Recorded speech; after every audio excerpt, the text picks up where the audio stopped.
Hi guys, it's Janet. I have Larry with me from the University of Memphis. We've been talking through email a couple of times the last weeks, and what I wanted to talk to him about was a couple weeks ago at the University of Memphis. They hosted a Unity Walk, and Larry was instrumental in putting it together. So I wanted him to talk a little bit more about the Unity Walk that happened.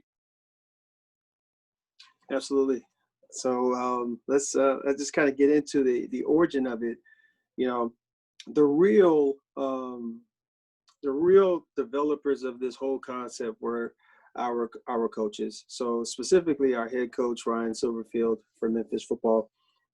He had an idea, had a concept, and the great thing about this, about our program, is that there is so much transparency and an open door policy. And so essentially our student athletes, football student athletes, were meeting with Coach Silverfield prior to even discussing this Unity Walk. So they were having dialogue, and out of this dialogue came an opportunity to have this organic concept of let's have a Unity Walk.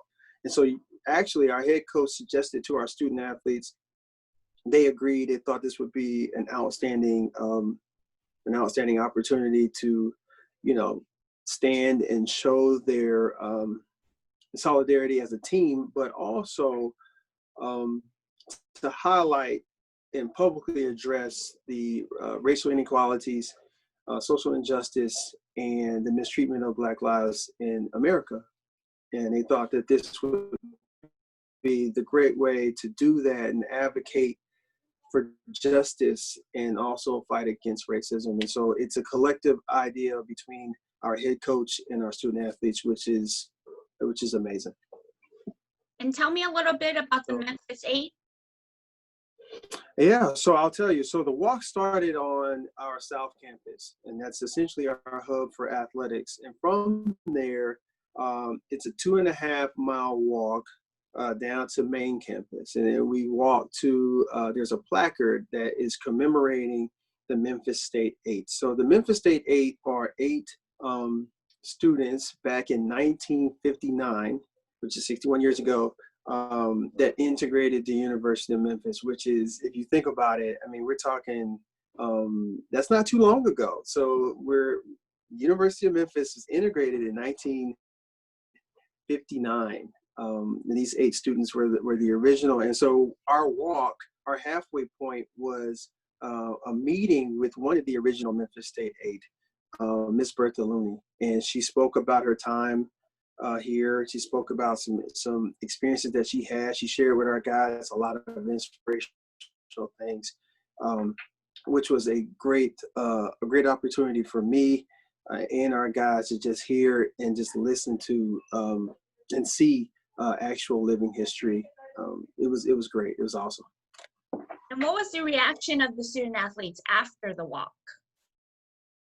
Oh, a mixture. So a lot of our kids, kind of had broad ranges. I've had a lot of midnight conversations. I've had a lot of conversation throughout the day about the events that are going on in our country. And after the walk, I think there was a sense of pride. I think there was definitely the unity aspect of the walk was definitely achieved. So we had some unity, had some solidarity because we all did something together. You still had guys, just were angry still, and guys that were frustrated, and guys that were sad. There was a mixture. There's a myriad of emotions, but I think the objective was completed with the walk 100%. What are some of the conversations your student athletes are approaching you about in terms of racism and everything going on in the country?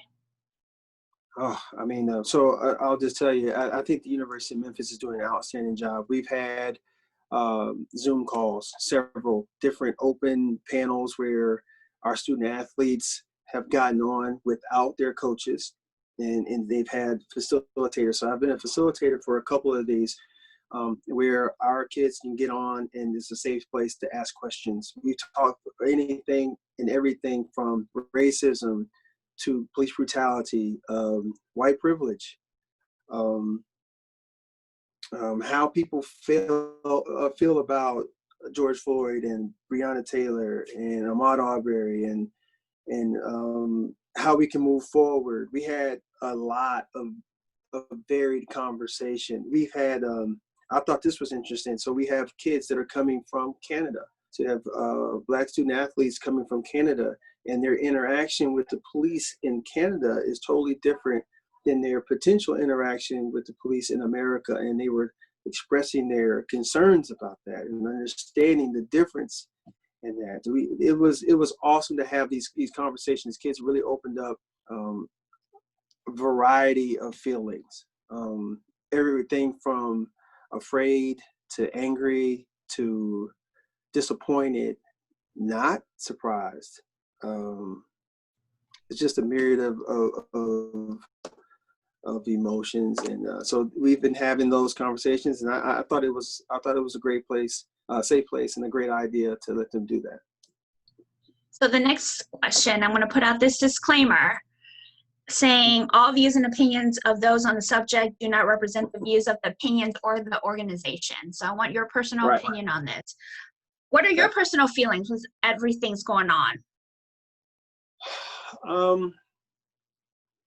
I think,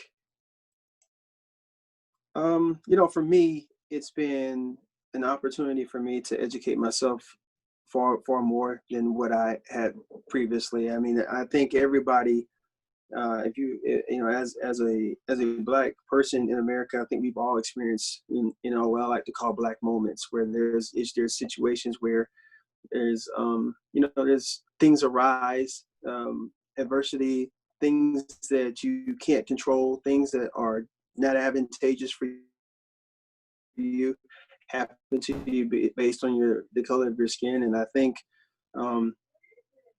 I've never normalized those things when they happen, but I didn't make the greatest effort to educate myself, and I have been doing that now, and that has helped me out a lot, because typically what we hear for us as Black people, we hear that slavery is the beginning of our education, of our history, and when you get into it and you learn that it started well before that. There's many other things well before that. It gives you a different sense. And so that's what's really kept my emotions in check, and it's really been helpful for me to deal with this, is that understanding that that Black culture and Black history did not just start with slavery. There's things before that, and understanding that has been really good for my psyche. And just seeing these young people has galvanized me a lot. And the efforts that they're making, this generation is making, has helped me a lot. What are your methods of education? Are you reading books? Are you watching documentaries? What are your avenues? All the above. Reading books, specifically a book, Stamped from the Beginning, has been amazing for me. Amazon Prime had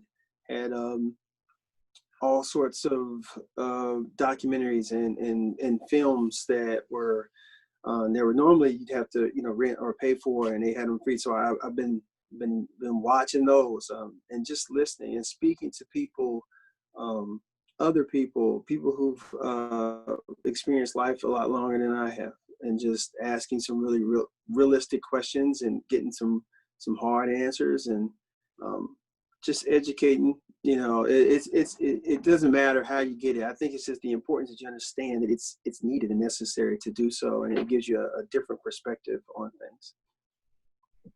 You talked about keeping your emotions in check. What are you doing for self-care or relaxation? That's a heavy question. Aside from educating, I would say, I've had some really good conversation with my fiance. She's extremely smart, and she listens so well, and she understands things and can explain things to me and can help me navigate my own feelings. And so I would say just close conversation. Just watching these kids, watching this generation just move and do things it's encouraging. It's for the first time. I mean, I hate to say it, but I do feel that maybe I lacked some of the confidence and some of the gusto and some of the guts to get out there and do some of the things that this generation is doing. And I had to deal with that first, but now I feel so inspired because I see the support of like-minded people working. And so now I feel galvanized. I feel motivated to get my tail going and get into it a little bit more as well. So that's been helping me as well. So closing statements, whatever you want to say, next couple minutes is all yours.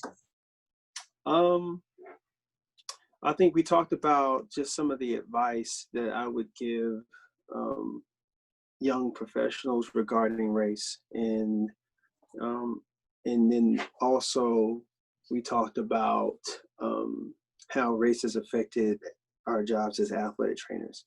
In 2018, that was the first, Dr. Shingles was the first Black woman to be inducted into the NATA Hall of Fame. It's 2018. We've been around doing this for a long time. It took a long time to get to that point. Less than 5%, as of 2015, less than 5% of all athletic trainers identify as Black or African American. And then you look at the number of directors of sports medicine, team physicians that are Black. Those numbers, are a little bit striking. They speak a lot. And so one of the things that I've been doing, I'm so thankful for EDAC and all the opportunities to have these kinds of conversations is just to raise the awareness that the disparity is a little bit discouraging.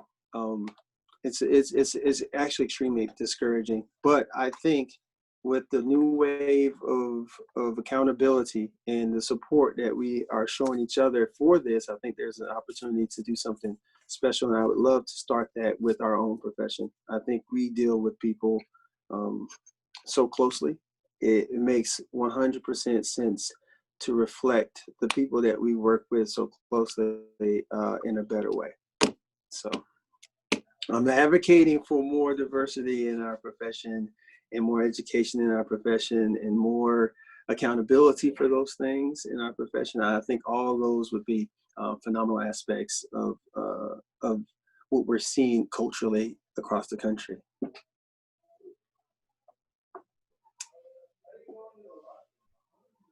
Larry, thank you so much for doing this. I really appreciate it. I'm going to show the video in conjunction with this talk.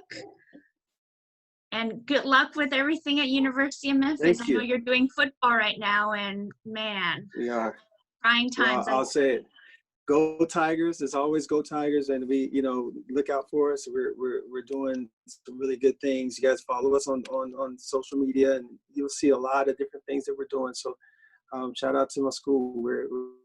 I'm very proud to be a Memphis Tiger. We do some awesome things here. All right, thank you. Have a good day. Thank you. You too.